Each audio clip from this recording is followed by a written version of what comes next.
രഞ്ജിത്ത് ഇംഗ്ലീഷിലേക്ക് ഏവർക്കും ഒരിക്കൽ കൂടി സ്വാഗതം. നമ്മളിന്ന് ഈ ക്ലാസ്സിൽ പഠിക്കാൻ പോകുന്നത് എങ്ങനെ നമുക്ക് വളരെ പെട്ടെന്ന് ഒരു കോമ്പൗണ്ട് സെൻറ്റൻസിനെ കണ്ടെത്താം എന്നുള്ളതാണ്. നമ്മൾ ആദ്യം മനസ്സിലാക്കേണ്ടത് ഒരു കോമ്പൗണ്ട് സെൻറ്റൻസിൽ രണ്ട് ഭാഗങ്ങളുണ്ടാകും.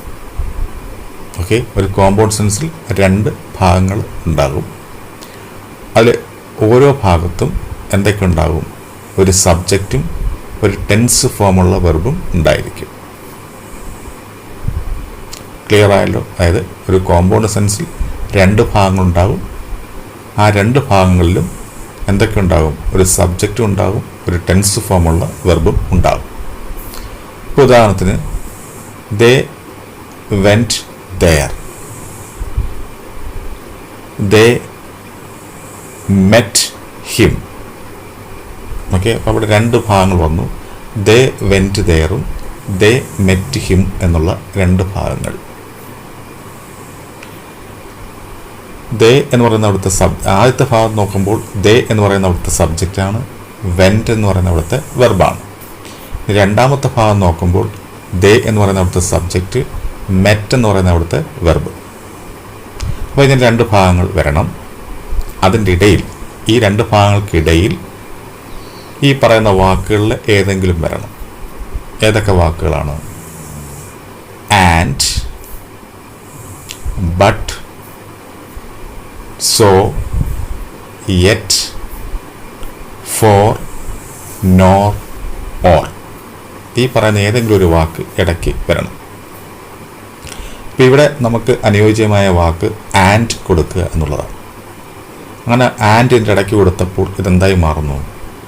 ഈ രണ്ട് ഭാഗങ്ങളുടെ കൂടിച്ചേർന്ന് ഒരു കോമ്പൗണ്ട് സെൻസായി മാറുന്നു.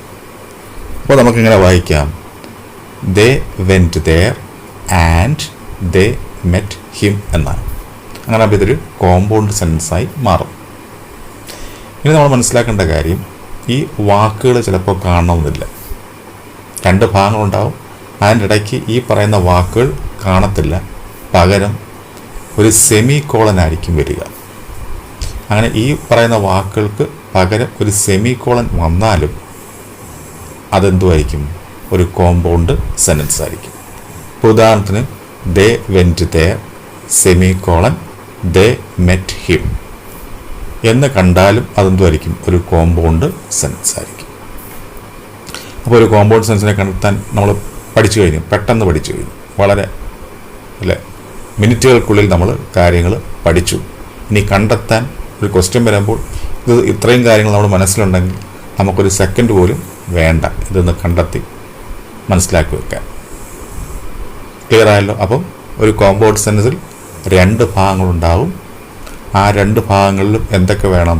സബ്ജക്റ്റ് വേണം, ടെൻസ് ഫോമുള്ള വെർബ് വേണം. പിന്നെ ഈ രണ്ട് ഭാഗങ്ങളുടെ ഇടയിൽ ഈ പറയുന്ന വാക്കുകൾ ഏതൊക്കെ?